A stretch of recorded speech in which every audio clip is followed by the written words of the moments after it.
ngilong ki kenaki barit kaspa bat puramru ngimdan ban long kinong trei ki chong me konong pen im bait ngimon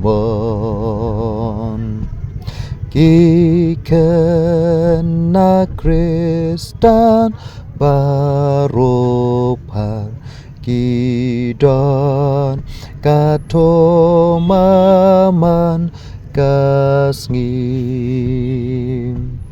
banjop kipop barit bakrau koji suto yarap yangi kado nut bon sen ka daplin dasa rong bada jing snow meng kik den pen snow si ngi shat kren ki om mat bitar ki mi deng ka do ai ngin kren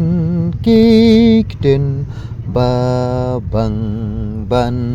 om ben mong ki lok ki jor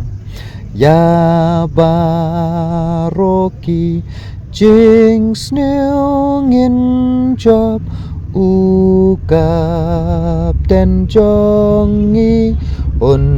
ai bor nhi day ban ba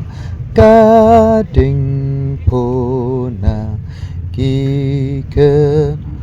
ki ki nhi day ban ba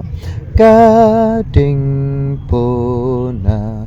ki cơ na ba ro ha kari